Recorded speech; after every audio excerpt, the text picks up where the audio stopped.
All right, so to start off with my interviews, I was kind of already expecting those reactions because I assumed that people felt strongly about rape, even if they didn't really know everything that went into it, how people were kind of like mistreating it. When it comes down to rape itself, like the action itself, people tend to feel strongly about it. So I was already kind of expecting people to be aware about a lot of things. I personally didn't think people would know what the Me Too movement was or what rape culture was because I didn't before I took this class. So it was nice to see that, they were informed as well. To challenge rape culture, I decided to hit where everything starts for me, and that is home. I'm a Hispanic girl. Being a Hispanic girl means that your family can make some very not nice comments. Usually we don't mean them.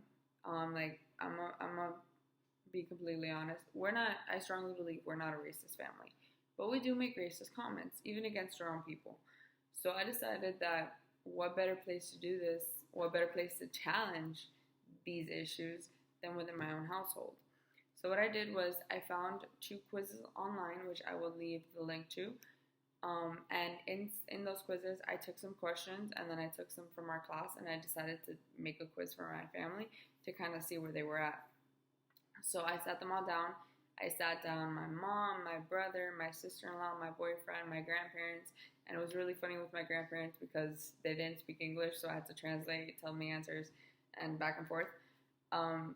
So I gave them the quiz, I received it back, and I noticed that they answered differently than what I was expecting because, like I said, we aren't racist, we aren't discriminatory, like by nature, by heart, but we do make the comments when we're in a group setting.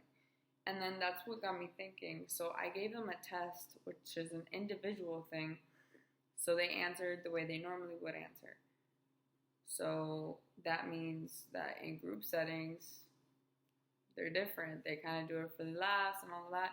And to be honest, that's something very common. That's something we see a lot here. A lot of people who make these comments, oh, I took it in the booty, or I got raped by that test, or I want to kill myself. Like, even the word kill has lost its strong meaning. People now say every time they get stressed, oh, I just want to kill myself. That's not a joke. That's honestly not a joke because people do commit suicide, and suicide is serious. When someone commits suicide, people take it as, damn, that's serious. But when someone in a classroom says, oh, I want to kill myself, no one takes that seriously. So certain words have lost their weight, and that's something I want to get back. So I decided, what better place than within my own household? If I can fight it in my house, I can fight it anywhere. Because these are the people who raised me. These are the people who gave me the mentality that I have. And if I can change that mentality and become more aware, so can they. So that was my whole thing going into this and why I wanted to challenge it in the household. I strongly believe that writing a letter is important. You could definitely get a lot done with writing a letter to a magazine or a news station or anything, and it can work. But I strongly believe there's power in numbers, and the only way to get the numbers is if everyone becomes aware, is if everyone starts to realize that this is a problem. How normalized it's getting is a problem. People get raped nowadays, and you're like, oh yeah, that happens. No, that doesn't just happen. And that's something I found in my family as well. So I decided to use my chance to educate them. And the way that I'm going to challenge rape culture is by being the challenge. Anytime you hear a comment, say something. Anytime you see something, say something. Anytime you think you should step up because something is wrong, it most likely is. So do something. Honestly, if you lose that fear and you decide to speak up and advocate for those who can't for themselves, you will show tremendous help. Like, you will be tremendous help. So that's what I'm saying. That's what I'm thinking. That's why this class is good, because it's getting us all aware, so we're all going to be more cautious. I used to be one of those people that said those dumb comments, oh, I just want to kill myself because I'm so stressed out, or, oh, whoa, that test raped me, whatever. So I used to say that. And then after this class, I realized that those little itty-bitty comments that you think mean nothing, they mean everything. Because the more you say it, the more someone else will say it, the more fulanito, sorry, that's a Spanish thing, the more anyone, like, people start to say it. So it loses its meaning. And those words should never lose their meaning because they're too powerful. You need to regain the strength of these words so that people understand, hey, look, this is serious. So within my own house, I tried to educate them as much as I can, and I was pleased to see that they actually took it very nicely, and they told me that they were happy with what I was learning in school because it's stuff that I can use in my day-to-day, and that is completely true. So if you guys would like to take the quiz down just to see how much you know, I would recommend it. Something else I forgot to mention, something that was really sad to find out when I was doing the activity with my family was that you don't really know anyone's stories because some people are so scared to come out and they don't. And luckily, within my own circle, within my family, someone stepped up and talked about a very uncomfortable experience that happened to them when they were younger, and this was the first time that they mentioned it. They didn't feel like they could share it with anyone back then, and it a lot of years later, and they're sharing it now. It was really heartbreaking to hear that because, you know, it's your own family. You never want to see or hear those kinds of things, but you don't know who this is happening to. You don't know who's been affected by this. You don't know anything because people choose not to say anything. So people are literally walking around with this big giant secret that they feel they can't tell anyone, and you don't know. And what if you're next to someone and you make that dumb comment and you mention rape at all? That can trigger something in them that you'll never understand because you didn't go through it. Just because it doesn't happen to you doesn't mean it doesn't happen. It does happen, and it is our job to be more aware. Don't be ignorant. Don't choose to be ignorant because then, honestly, life is just really not going to be nice to you, and you're going to be shocked, let me tell you. Because there's a lot going on in this world that just because it's not happening to you doesn't mean it doesn't affect you. It can happen within your own household. I found that out. That in my own house, someone was actually assaulted. Like, that's terrible. And I never knew because they didn't feel comfortable enough talking about it. So that's horrible. In my own family. Imagine your friends. Imagine in your classrooms. Imagine, hopefully, God forbid, in your family. So, you know, just be aware. Choose to be aware. Alright, so before I filmed this, I had filmed a very long, around 18-minute video. And I decided to cut that down because 18 minutes is a long time. Like, a very long time, and I don't think anyone wants to see 18 minutes worth of a video.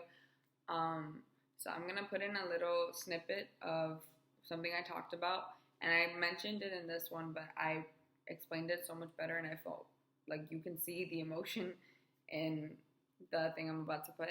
So I'm just gonna put that little clip there. I might put little clips here and there of the video that I recorded beforehand.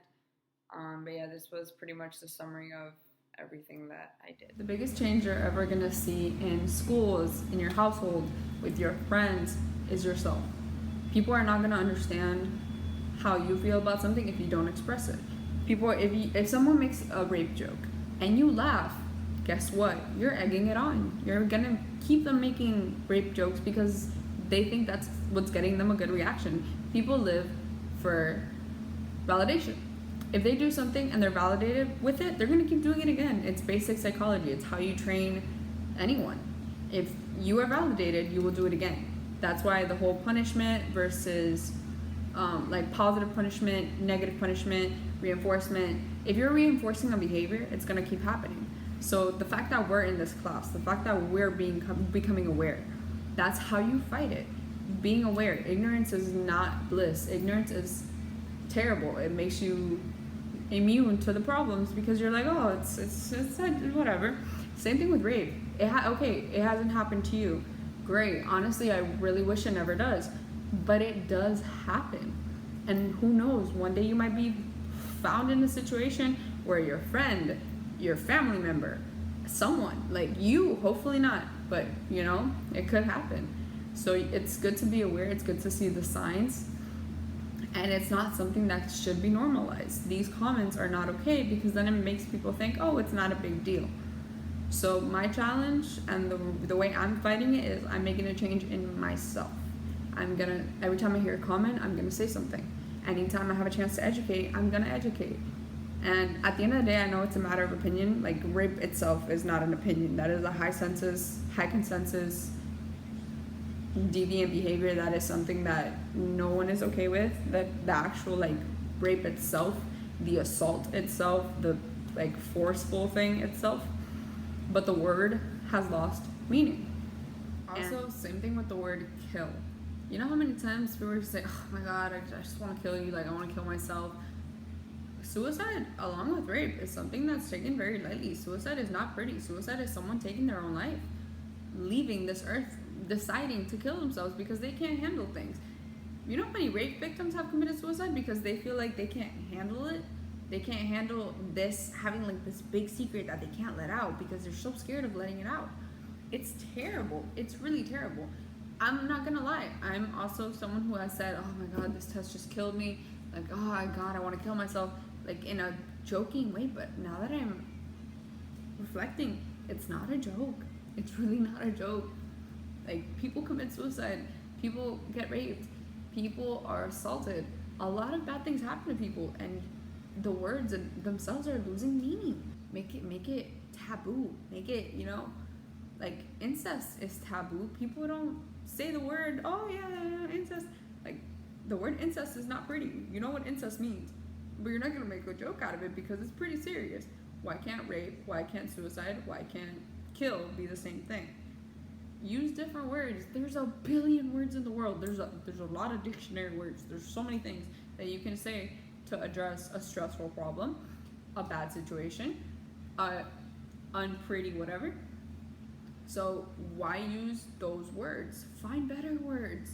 Like, oh, that test raped me. Instead of saying that, say, oh, that test was hard. Same thing, same connotation, same issue. Or I failed. Same thing. You don't have to say I got raped in the booty by that test. You can say I failed that test. Same thing, even less words. So why not say that, you know? So I think beginning with yourself, changing the words and changing what's normal is the key to all of this. With rape, you can't make it normal. You can't accept people who are making it normal. You can't let it be normal. And it shouldn't happen. We saw a video where it says consent is sexy. Consent is very sexy. People need to be okay, and consenting is the one way to do it. Rape is not okay, and it's something we should all fight. I tried with my family. I educated them. I told them, hey, consent is super important. You know, I tried to educate them as much as I can, and that's my little step to kind of continue the change movement within my own household. Next step is continue it with my friends. After that, whoever I hear, a random person in a random class making a comment. If you keep fighting it and you're not the only one and everyone's fighting it with you, change will occur. That is just simple fact. So I learned a lot from these interviews. I was happy to see that the people I did interview felt equally as strongly as I did about it. They were already pretty well informed.